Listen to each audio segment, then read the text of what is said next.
Hey everyone, and welcome to my channel and welcome to this video. Today I will show you how I painted this fall scenery, and for that I will be using a Centenaire watercolor paper. This is 100% cotton, 300 GSM or 140 pounds. Also for the watercolors I will be using Sennelier watercolors. This is a set of 36 watercolors and I will be using primary red, some Scarlet lacquer, sap green, Venetian red, yellow ochre, and ultramarine. Also, I will be using Sepia from White Nights. For the brushes, I will be using this Panart number 8 mop brush, Raphael number 8 brush round, number 6 round brush, Panart number 2 detail brush, and a detailed no-name detail brush. Sketch is available for download. It is on my Patreon, so if you join for free on my Patreon, you will have access for all the outlines that I share there. Link is in the description box if you want to check it out. So I will be starting with wetting my pens just to activate them, and also I will add a little bit of the water with a spray bottle directly onto my paper. I won't be wetting the entire paper, but just adding a little bit of the water with a spray bottle, and on top I will sprinkle some yellow ochre, and then with this Panart mop brush I will be adding a bit of the color, starting with yellow ochre. If you're wondering why did I spray with a spray bottle, it's because I did place a little bit of the water onto my paper, so when I touch it with pigment, it will spread slightly in some parts, creating beautiful soft edges, and in some other parts I will be having a harsher edges. So that was something that I was aiming to do when I used that spray bottle. A little bit of the Scarlet lacquer mixed in with yellow ochre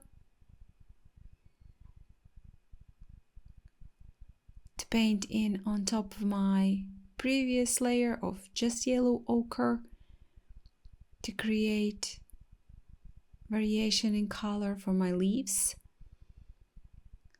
So I'm just tapping it again here and there, adding some oranges, and also you can see me at the edges of the tree. I'm just tapping in with the tip of my brush, adding some leaves. I don't want to have one strong shape. I do want to have some leaves outside of the edges, singular ones, just to create that impression of a tree.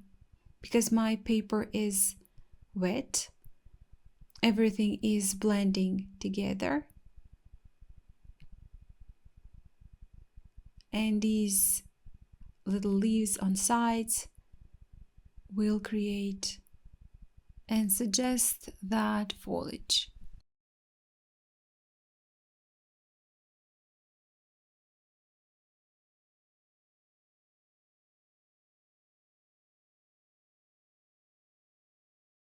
So tapping in also a little bit of the Venetian red. Quite nice, beautiful, for if you ask me, beautiful fall color. And then I will pick up some sepia and add it at the bottom. When you're looking at the tree, there are some like clusters of tree, so I'm just thinking where I want to place my those clusters of leaves, and at the bottom of them I'm painting in the shadows with sepia.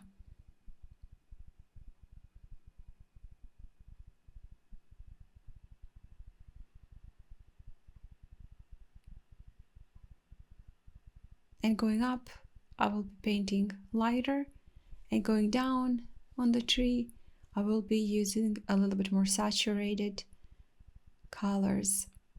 So tapping in a little bit more of the yellow ochre. And now I'm just sprinkling some clean water to create nice textures, but you have to make sure that your paper is not too wet, that you don't have puddles. I did dry it slightly and then on top added a little bit more of the splatters because my paper was too wet and those, I guess that paint was just sitting on top of the water. Afterwards I dried it completely. And now I will be adding a second layer, a little bit more of the details, again using same colors, but this time I did not splatter. I'm painting wet on dry, adding yellow ochre mixed in with scarlet lacquer, also with primary red, some Venetian red, and also some sepia. And I won't be painting the entire tree this time, just some parts of it. And again, you can see I'm adding blobs of paint to impress a lot of leaves at one spot, and also painting some singular leaves.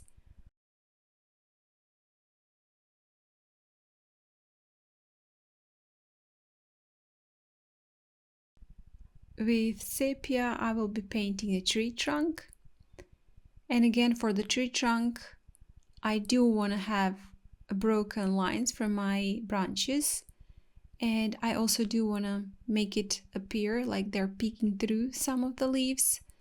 So I'm not going to just paint the branches on top of my tree. Make sure you don't paint all of the branches on top. Just make a couple that are peeking through here and there in the leaves. And they're just partly visible. Also, some parts of the paper of my tree are still wet, so when I add a watercolor there, it will spread, but that's fine with me.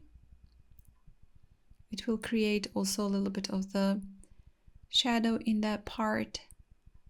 So as I said, I'm fine with that.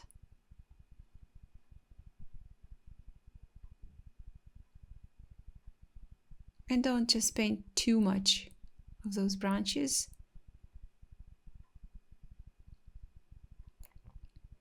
Gonna make my tree trunk a little bit thicker. Also add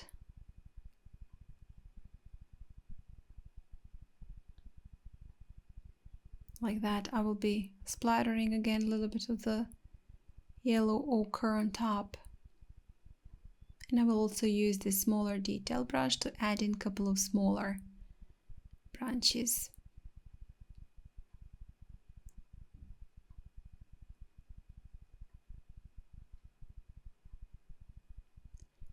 Again, using the same colors, yellow ochre mixed in with scarlet lacquer, I will be painting the barn, and I'm painting wet on dry, so I did not wet the barn before, and I'm painting, I guess, pretty fast so my paint doesn't dry.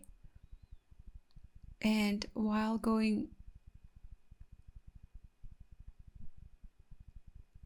on both sides and all parts of the barn, I'm just adding a little bit more of the water in my brush, making some parts a little bit lighter, also picking up a little bit of the yellow ochre, picking up a little bit of scarlet lacquer, picking up the mix of those two here and there, and just creating variation in colors.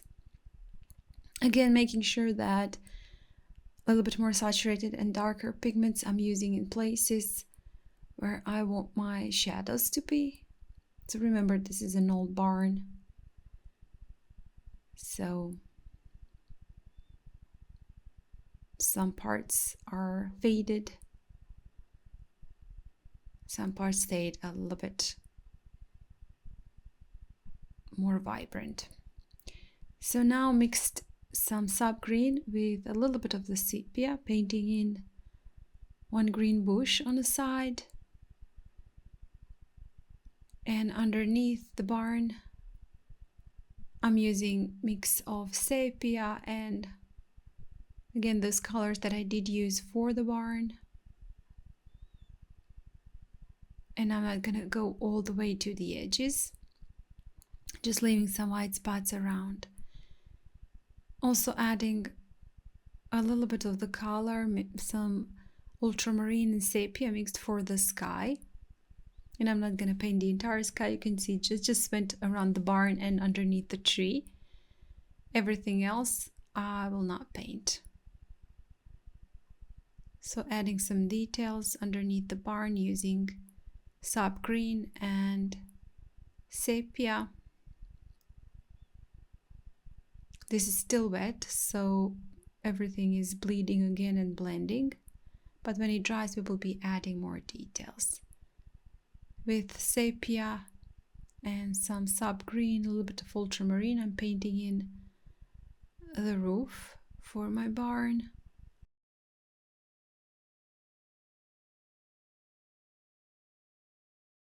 So the barn that I painted is still wet. I'm trying to avoid those edges. I picked up a little bit of the paint with a paper towel just to create nice variation in the bottom part. So I dried it fully, and after it's dried, adding a bit more details with orange mixed scarlet lacquer and yellow ochre.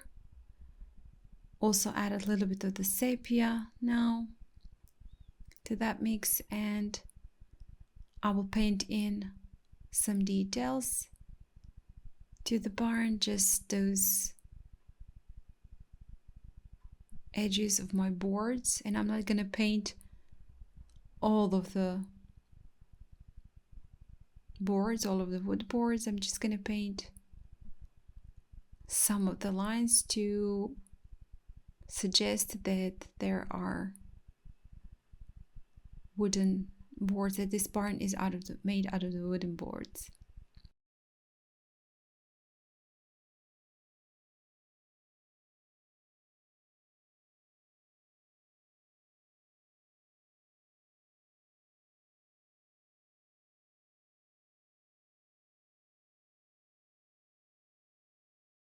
So now I'm painting a shadow underneath the roof, mixed in a little bit of the sepia and some orange.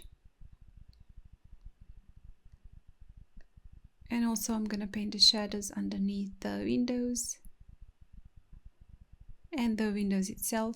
Inside I'm painting quite dark. I've used sepia and ultramarine mix, rinsed my brush, and just spreading a little bit of the paint to make one part of the window a little bit lighter. And again, with mix of ultramarine and some sap green, I will be painting the doors, or just some part of the doors.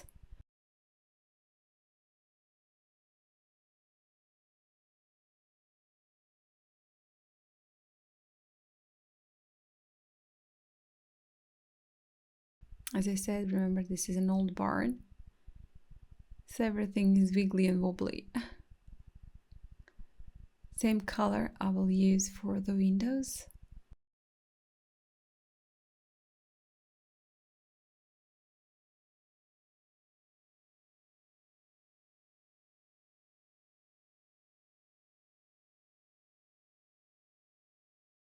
Adding a little bit of the sepia for the shadows. And those wooden boards on the doors, again, I will be painting with sepia and a little bit of the Venetian red mix.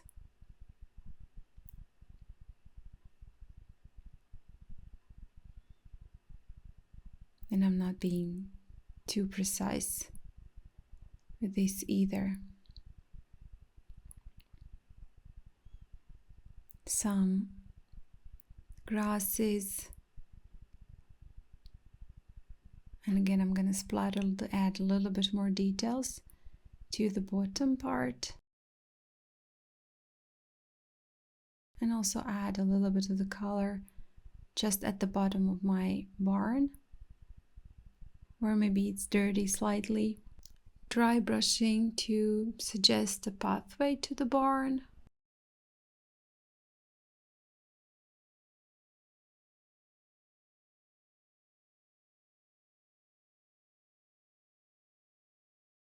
So adding a little bit more of the details again to the doors.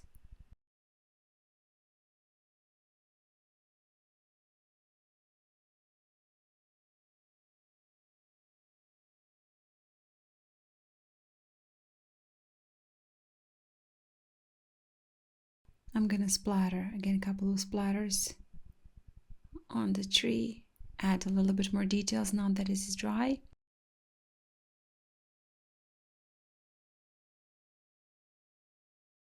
Again, dry it all fully and add just a little bit more of the paint on top of my barn here and there.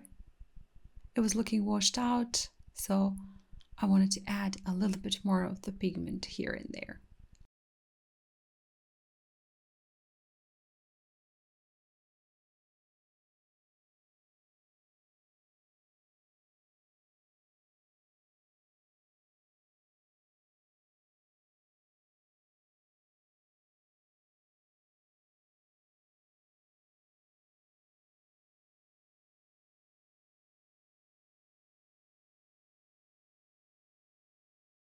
Mixed in again a very saturated sepia and ultramarine to paint in the edge of the roof for the barn.